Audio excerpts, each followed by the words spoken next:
Good Moed, everybody. I hope you're enjoying your sukkahs. I'm enjoying being here with you in our lovely sukkah, enjoying the beautiful fall weather. And I want to share with you a thought that I've been thinking of. Yesterday I recorded an audio podcast about Shmini Atzeres.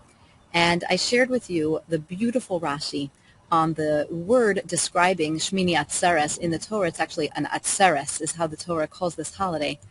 And we don't really know what atzeres means. It's related to the word atzor, which means hold back or stop. And Rashi steps in and he explains to us with this beautiful story about a king who invited his children to come be with him in his castle, and he hosted a grand banquet for them for days, and they enjoyed being together. And when it was time for his children to go home, the king said, I love being with you so much. Stay with me one more day. Just hold back, stop, don't go yet. Give us one more day together. And that's Shmini Atzeres, culminating all the holidays of the last few weeks. And I will hopefully put a link to the audio recording in the description of this video, so if you missed it, you can hear what we discussed yesterday. But today, I wanted to look at it from another angle, because what's interesting to me is that the king is staying in his castle. He's not going anywhere. It's the children who are leaving. And the king says to them, Kasha alai predaschem, it's difficult, it's so hard for me when you leave. But the king himself doesn't leave. The king is always there. He's always at home. He's always accessible.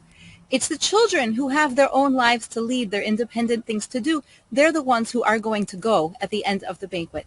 The king, though, does not go.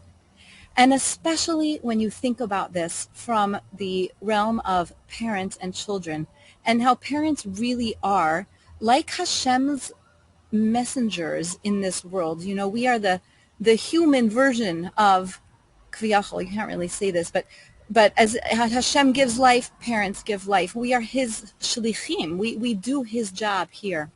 And part of that job is that we are always open. We're always accessible. We are always there for our children. It's the natural order of things that our children are the ones who are supposed to leave. Never the king, not the parents who leave. It's the children who develop independence, who start going off on their own, who need to create a little bit of distance between them and their parents as they're trying to figure out their own identity at certain stages and times. But the parents, the king, they're there. They're always there, waiting and watching and giving the children a home to come home to, an emotional place of safety and warmth. There's a squirrel who wants to join us in the sukkah here. Sorry, I got distracted.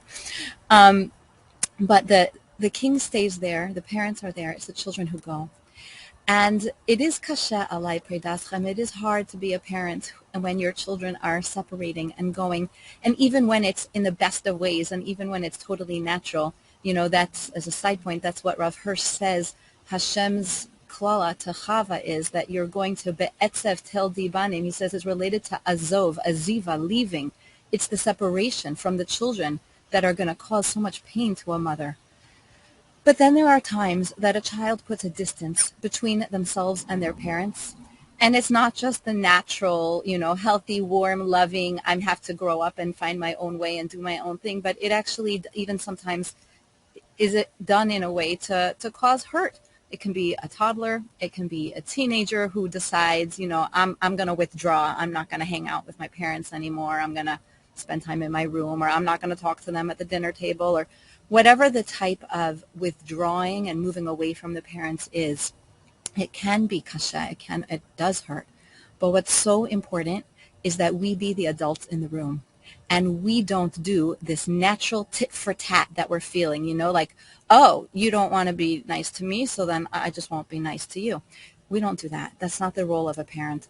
The role of a parent is to work hard to find that wellspring of inner grace and love and open it up again so that you can greet that child with warmth and love in your voice the next time you see them, even if it wasn't in your child's voice when they left you.